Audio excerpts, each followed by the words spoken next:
Hi hello ನಮಸ್ಕಾರ. ನಾನು ನಿಮ್ಮ ಮಿಸ್ಟರ್ ಎಕ್ಸ್ಪ್ಲೋರ್.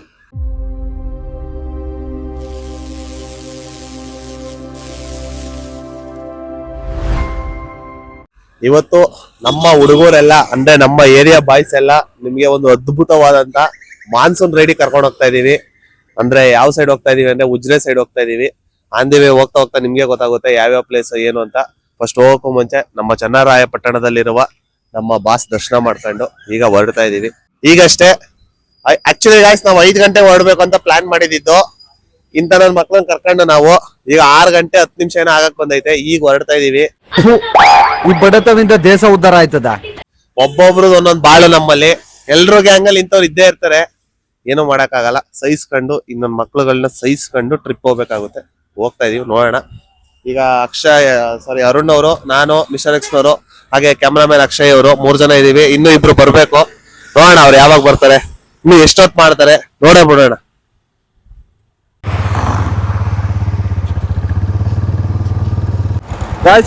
ಫೈನಲಿ ಸಕಲೇಶ್ಪುರದ ಹತ್ರ ಬಂದಿದೀವಿ. ಅಕ್ಷಯ್ ಇದ್ರೆ ಇನ್ನ ಅವರು ಯಾರೋ ಎಲ್ಲಿದ್ರೆ ಏನು ಅನ್ನೋದೇ ಗೊತ್ತಿಲ್ಲ. ಫೋನು ಎತ್ತುತ್ತಾ ಇಲ್ಲ. ಏನ್ ಕತೆನೋ ಏನೋ ಹುಡುಗರ್ದು ಕಟ್ಕೊಂಡು ನಮಗೂ ಸಾಕಾಗೋಗಿದೆ. ಸೊ ಅದಕ್ಕೆ ಇಬ್ಬರೇ ಹೋಗ್ಬಿಡೋಣ ಅಂತ ಹೋಗ್ತಾ ಇದೀವಿ. ಇಲ್ಲೇ ಹಿಂದಗಡೆ ಆಗ್ಲೇ ಒಂದು ಕ್ಲಿಪ್ ಅಲ್ಲಿ ತೋರಿಸ್ದಂಗೆ ಅನ್ನಪೂರ್ಣೇಶ್ವರಿ ಕ್ಯಾಂಟೀನ್ ಅಲ್ಲಿ ತಿಂಡಿ ಮಾಡ್ಕೊಂಡು ಅಚ್ಚುಕಟ್ಟಾಗಿ ಪಲಾವು ಇಡ್ಲಿ ತಿಂದು ಈಗ ನಮ್ಮ ಪಯಣವನ್ನ ಸ್ಟಾರ್ಟ್ ಮಾಡಿದೀವಿ. ನಾನು ಹೋಗ್ತಾ ಹೋಗ್ತಾ ಹೇಳ್ತೀನಿ ಅಂತ ಹೇಳಿದ್ದೆ ಯಾವ ಜಾಗ ಹೋಗ್ತಾ ಇದೀವಿ ಅಂತ. ನಾವಿವತ್ತು ಎಕ್ಸ್ಪ್ಲೋರ್ ಮಾಡಕ್ ಹೋಗ್ತಾ ಇರೋ ಜಾಗ ಬಂದು ಗಡಾಯಿಕಲ್ಲು. ನನ್ನ ಪ್ರಕಾರ ಸುಮಾರು ಜನ ಹೋಗ್ತಾ ಇದಾರೆ ಇವತ್ತು. ಬೆಂಗಳೂರಿಂದ ಸಖತ್ ಜನ ಬಂದಿದ್ದಾರೆ. ಇಲ್ಲಿ ತಿಂಡಿ ತಿನ್ಬೇಕಾದ್ರೆ ಸ್ವಲ್ಪ ಜನ ಸಿಕ್ಕರು, ಅವರು ಅಲ್ಲಿಗೆ ಅಂತ ಇದ್ರು. ಹೆವಿ ಕ್ರೌಡ್ ಇರುತ್ತೆ. ಬಟ್ ಆಲ್ರೆಡಿ ಹೊರಟಿದೀವಿ. ನೋಡೋಣ, ಮಾನ್ಸೂನ್ ಸ್ಟಾರ್ಟ್ ಆಗಿರೋದ್ರಿಂದ ಎಲ್ಲರೂ ಬರ್ತಾ ಇರ್ತಾರೆ. ಅಲ್ಲಿ ಹೋಗಿ ಯಾವ್ಯಾವ ತರ ಇದೆ ಏನು ಅಂತ ತೋರಿಸ್ತೀನಿ. ಆಮೇಲೆ ನೆಕ್ಸ್ಟ್ ನಮ್ದು ಪ್ಲಾನ್ಸ್ ಏನೇನಿದೆ ಗಡಾಯಿಕಲ್ ಆದ್ಮೇಲೆ ಅದನ್ನು ಸಹ ತಿಳಿಸ್ಕೊಡ್ತೀನಿ. ಮತ್ತೆ ಭೇಟಿ ಮಾಡೋಣ. ಯಾವ ತರ ಗ್ರೀನರಿ ಇದೆ ಅಂತ. ಮಾನ್ಸೂನ್ ಸ್ಟಾರ್ಟ್ ಆಗಿರೋದು. ಎಷ್ಟು ಹಚ್ಚ ಹಸಿರಾಗಿ ಕಾಣ್ತಾ ಇದೆ ನೋಡಿ. ಉದುರು ಮಳೆ. ಇನ್ನೇನು ಇವಾಗ ಸ್ಟಾರ್ಟ್ ಆಗಿದೆ ಮಾನ್ಸೂನ್. ಇನ್ನ ಮಳೆ ಯಥೇಚ್ಛವಾಗಿ ಬರುತ್ತೆ ಈ ಜಾಗದಲ್ಲೆಲ್ಲ. ಒಳ್ಳೆ ಆಸಮ್ ಎಕ್ಸ್ಪೀರಿಯನ್ಸ್ ಮಾತ್ರ ಅಂಬಿ ಜೊತೆ.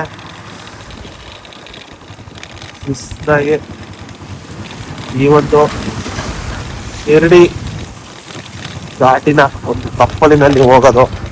ಏನೋ ಟ್ರಾಫಿಕ್ ಆಗಿದೆ ನೋಡಿ. ಅಲ್ಲೊಂದು ಲಾರಿ ಹಿಂದೆ ಎಷ್ಟು ಗಾಡಿಗಳು ನಿಂತಿರ್ತವೆ ಅಂತ. ಇದೆಲ್ಲ ನೀರವರೆಗೆ ಸ್ಟಾರ್ಟ್ ಆಗುತ್ತೆ ನೆಕ್ಸ್ಟ್.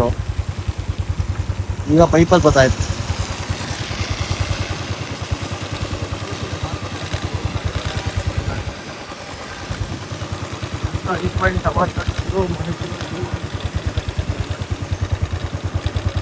ಮಾನವ ನಿರ್ಮಿತ ಏನೇನೋ ಕಟ್ಟಡಗಳು, ಟವರ್ಗಳು ಎಲ್ಲ ಇರುತ್ತೆ. ಬಟ್ ಪ್ರಕೃತಿ ಮುಂದೆ ಅವೆಲ್ಲ ಶೂನ್ಯ ನೋಡಿ. ಎಷ್ಟು ಇಲ್ಲಿಗೆ ಬಂದಾಗ ಒಂಥರ ಏನೋ ಒಂಥರ ನೆಮ್ಮದಿ, ಮನಶಾಂತಿ. ಎಷ್ಟು ಇದಾಗಿದೆ ನೋಡಿ.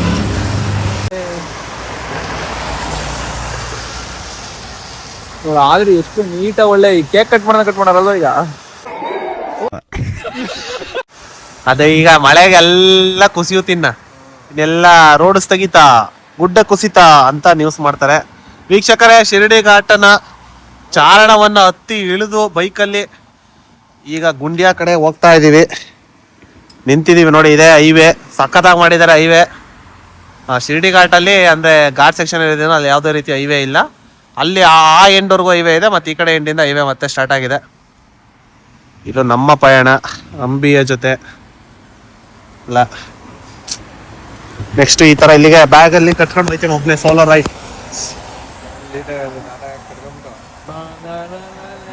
ಆದಿಯಲ್ಲಿ ಅಕ್ಕಿದ ನೆನಪಿನ ಪುಟ್ಟ ಜೋಡಿಗೆ ಅಂತ ಹೋಯ್ತಾ ಇರ್ತೀನಿ ಗಾಯ್ಸ್. ಫೈನಲಿ ಧರ್ಮಸ್ಥಳ ತಲುಪಿದೀವಿ. ಹಾಗೆ ಗಂಗೋತ್ರಿಯಲ್ಲಿ ರೂಮ್ ಮಾಡಿದೀವಿ. 5 ಜನನು ಇಲ್ಲೇ ಇದೀವಿ ನೋಡಿ.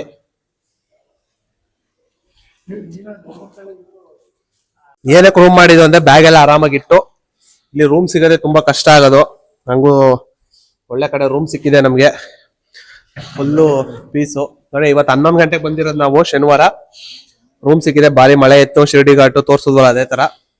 ಈಗ ನೆಕ್ಸ್ಟ್ ಗಡಾಯಿಕಲ್ಲಿಗೆ ಹೋಗ್ತಾ ಇದೀವಿ.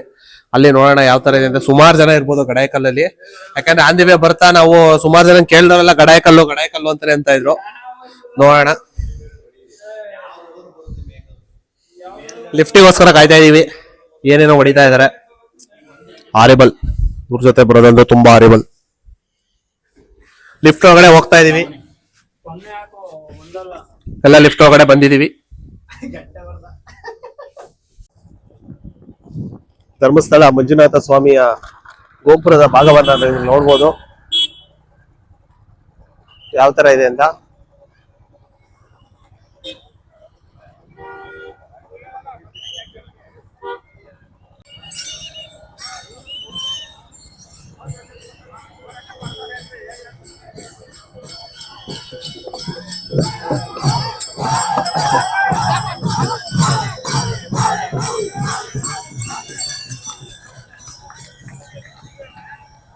ಇಷ್ಟು ಜನ ದರ್ಶನಕ್ಕೆ ಏನ್ ಕತೆ?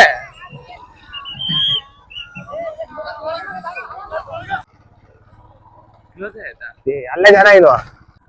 ಫೈನಲಿ ಯು ಆರ್ ಸೀಯಿಂಗ್ ಗಡಾಯಿಕಲ್ ಇನ್ ಗಡಾಯಿಕಲ್. ಎದುರ್ಸಿ ಎದೆಗೆ ಓದ್ಬಿಡ್ತೀನಿ ಮನೆ ಮುಚ್ಕೊಂಡು ಕನ್ನಡದಲ್ಲಿ ಮಾತಾಡ್ಬೇಕು ಹೇಳ್ತಾ ಇದ್ದೀನಿ.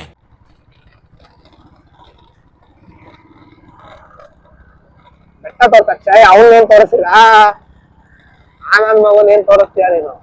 ಕಾಯ್ತೀಗ ನೋಡಿ, ಅಲ್ಲಿ ನಿಂತಿದ್ದಾರೆ ನೋಡಿ, ಅಲ್ಲಿ ಮೇಲೆ ಮನುಷ್ಯ ಅಲ್ಲಿ ಹೋಗ್ಬೇಕು ನಾವು. ಕಾಣ್ತಾ ಇರ್ಬೋದು ನಿಮ್ಗೆ ಅಲ್ಲಿ ಮೇಲ್ ತುದಿ ನಿಂತಿರೋದು, ಅಲ್ಲಿ ಹೋಗ್ಬೇಕು. ನೀವೇ ಹೋಗಿದ್ದು ಕೇಳಕ್ಕೆ?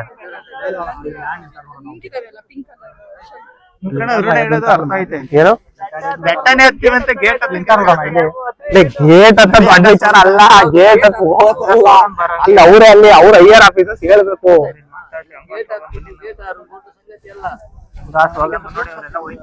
ಹಿಂಗೆ ಮಾತಾಡ್ತಾ ಇದ್ದೀವಿ. ಆ ಕಡೆ ಹೋಗ್ಬಿಡೋಣ ಒಂದೊಂದ್ ಜನ ಎಲ್ಲ ಹೋಗೋದು.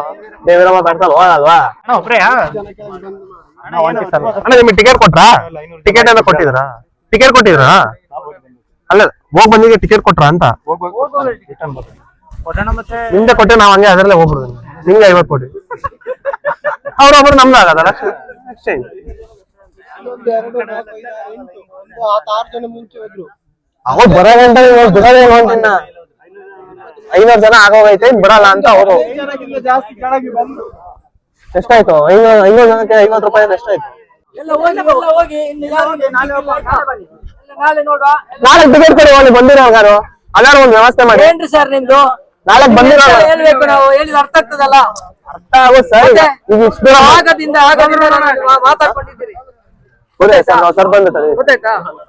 ನಾನು ಆಗದಿಂದ ಹೇಳ್ತೇನೆ ಸರ್ ಅಲ್ಲಿ ಮಾತಾಡ್ತಾ ಆಯ್ತು. ಓಕೆ ಹೇಳ್ತೇನೆ, ನಾವು ನಾನು ಬಿಡೋದಿಲ್ಲ. ಪುನಃ ಹೇಳಿದೆ ಅಂತದ್ದು ಒಂದೇ ಸಲ ಒಂದೇ ಗೊತ್ತಾಯ್ತಾ?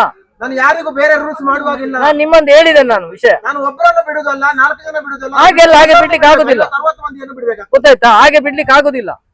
ಬಿಟ್ರೆ ಎಲ್ಲ ಸಮಸ್ಯೆ ಆಗ್ತದೆ. ನನ್ನ ಕಾಲಮಲ್ಲ ಇಲ್ಲ ಪಾರ್ಶಿಯಾಲಿಟಿ. ಈಗ ಮುಂದುವರಿಸಬಹುದು. ಈಗ ನೀವು ಎಂತ ಗೊತ್ತಾ? ಇಲ್ಲಿ ಎಷ್ಟು ಗಂಟೆಗೆ ಬಿಡ್ತೀರಾ ಸರ್? 7 ಗಂಟೆ ಬಿಡುವ. 7 ಗಂಟೆಗೆ 7 ಗಂಟೆ ಸ್ಟಾರ್ಟ್ ಆಗ್ತದೆ. 7 ಗಂಟೆಗೆ ಬರ್ತಾರೆ. ಎಂಡಿಂಗ್ ಟೈಮ್ 4 ಗಂಟೆಗೆ. ನೀವು 1 ಗಂಟೆಗೆ ಹೋದ್ರೆ 4 ಗಂಟೆ ವಾಪಸ್ ಬರ್ಬೇಕು. ಗೊತ್ತಾಯ್ತಾ? ಅಲ್ಲ ಲಾಸ್ಟ್ ಬಿಡುದು ಹೇಳ್ಲಿಕ್ಕೆ ಆಗುದಿಲ್ಲ. ನಾಳೆ 500 ಜನ ಆದ್ರೆ ನಾಳೆ ಸರ ಒಂದ್ ನಿಮಿಷ ಮಾತಾಡ್ತಾ ಇದ್ದಾರೆ. ಒಂದ್ ನಿಮಿಷ ಸುಮ್ಮನೆ. 7 ಗಂಟೆಯಿಂದ 10 ಗಂಟೆ ಒಳಗಡೆ ನಾನು 500 ಮೆಂಬರ್ ಕ್ಲೋಸ್ ಆಯ್ತಾ ಅಂದ್ರೆ ನಾನು ಕ್ಲೋಸ್ ಮಾಡ್ತೀರಾ? ಕ್ಲೋಸ್ ಮಾಡ್ತೇನೆ. 500 ಮೆಂಬರ್ ಕ್ಲೋಸ್ ಆಯ್ತು ನಾನು ಕ್ಲೋಸ್ ಮಾಡ್ತೇನೆ. ಇಲ್ಲ ಅಂತಾರೆ 1 ಗಂಟೆವರೆಗೆ ಟೈಮ್ ಇದೆ. 500 ಮೆಂಬರ್ ಆಗ್ಲಿಲ್ಲ ಅಂತಾರೆ 1 ಗಂಟೆವರೆಗೆ ಟೈಮ್ ಇದೆ. ನೀವು 1 ಗಂಟೆವರೆಗೆ ನಾನು ಮಾಡುದು. 1 ಗಂಟೆ 1.25 ಗಂಟೆವರೆಗೂ ನಾನು ಇಡ್ತೇನೆ. ಬೈ ಚಾನ್ಸ್ 500 ಮೆಂಬರ್ಸ್ ಆಗ್ಲಿಲ್ಲ ಅಂತ ಆಗಿದೆ. ಗೊತ್ತಾಯ್ತಾ? ನಾಳೆ ಅಂತೂ ಸಂಡೇ, ಅದೇ ನಾಳೆ ಅಂತೂ ತುಂಬಾ ಜನ ಇರ್ತಾರೆ, ಹೆವಿ. ನಾನು ಕಳಸಲ ಏನಾಗಿದೆ ಅಂದ್ರೆ ಸಂಡೇ 980,000 ಜನ ಹೋಗಿದ್ದಾರೆ. ಅಲ್ಲಿ ಹೋಗಿ ಆ ಜಂಕ್ಷನ್ ನಲ್ಲಿ ಇಬ್ರು, ಯಾಕಂದ್ರೆ ಹೋಗುವವರು ತುಂಬಾ ಇದರಲ್ಲಿ ಇರ್ತಾರಲ್ವಾ, ಹತ್ತುವಾಗ ಒನ್ ವೇ ಇರುದು. ಅದು ಒನ್ ವೇ ಇರುದು. ಹತ್ತುವವರು ಇಳಿಯುವವರು ಇಷ್ಟೇ ಆಗಲ್ಲ ಇರುದು. ಅದು ಬೇರೆ ಸ್ಲಿಪ್. ಮಳೆಯಿಂದ ನೀರು ಇಳಿತಾ ಇದೆ. ಅದರಿಂದ ಇದರಲ್ಲಿ ನೀರು ಇಳಿತಾ ಇದೆ. ಅದು ಬಿದ್ದು ತಲೆ ಎಲ್ಲ ಒಂದು ಒಡೆದೋಗಿತ್ತು. ಮತ್ತೆ ಆಸ್ಪತ್ರೆ ಕರ್ಕೊಂಡು ಹೋಗಿದ್ದು ನಾವು. ಓಕೆ ಸರ್, ನಿಯರ್ ಬೈ ಬೇರೆ ಪ್ಲೇಸಸ್ ಯಾವ? ಇಲ್ಲಿ ಕರಮಗುಂಡಿ ಫಾಲ್ಸ್ ಇದೆ ನೋಡಿ, ಒಳ್ಳೆ ಚೆನ್ನಾಗಿದೆ. ಜರ್ಮಲ್ ಫಾಲ್ಸ್ ಇದೆ, ಅಲ್ಲಿಗೆ ಹೋಗ್ಬೋದು. ಚೆನ್ನಾಗಿದೆ ಫಾಲ್ಸ್ ಅಲ್ಲಿ. ಕಡಮಗೊಂಡಿ. ಕಡಮಗುಂಡಿ ಮತ್ತೆ ಎರ್ಮಾಯಿ ಫಾಲ್ಸ್ ಇದೆ, ಅಲ್ಲಿ 100 rupees ಟಿಕೆಟ್, ಇನ್ನೊಂದಕ್ಕೆ 200 ರೂಪಾಯಿ ಟಿಕೆಟ್. ನಾಳೆ ಬೆಳಿಗ್ಗೆ ಬನ್ನಿ, ನಾಳೆ 7 o'clock 100. ಸ್ವಲ್ಪ ದೂರ ಟ್ರೆಕ್ಕಿಂಗ್ ಅಲ್ಲ, ಸ್ನಾನ ಮಾಡಿ ಟ್ರೆಕ್ಕಿಂಗ್ ಇಲ್ಲ, ನೀರು ಮಾತ್ರ. ಗೈಸ್ ಗಡಾಯಿಕಲ್ಲಿಗೆ ಹೋಗಿದ್ರಿ, ನೀವು ನೋಡಿರ್ಬೋದು. ಅಲ್ಲಿ ಪೊಲೀಸ್ ಅಂದ್ರೆ ಫಾರೆಸ್ಟ್ ಆಫೀಸರ್ಸ್ ಸಹ ಎಕ್ಸ್ಪ್ಲೇನ್ ಮಾಡಿದ್ರು.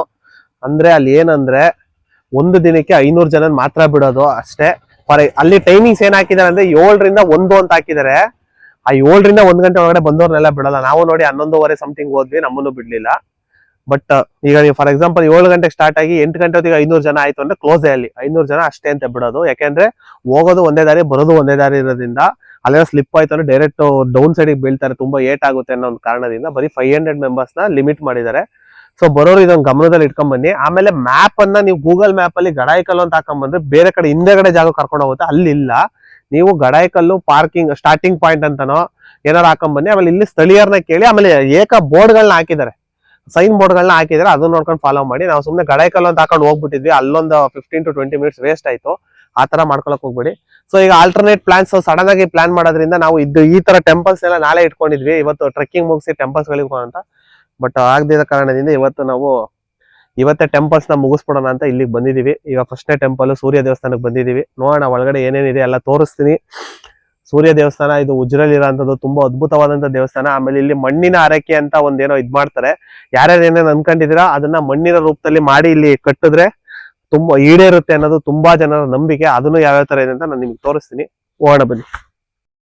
ದುಡ್ಡೇನ್ ಸ್ವಾಮಿ ತಲೆ ಎಡ್ಕರು ಸಂಪಾದನೆ ಮಾಡ್ತಾರೆ, ಜನರನ್ನ ಜಾಗೃತರನ್ನಾಗಿ ಮಾಡೋದು ಅದೇ ನಮ್ಮ ಉದ್ದೇಶ.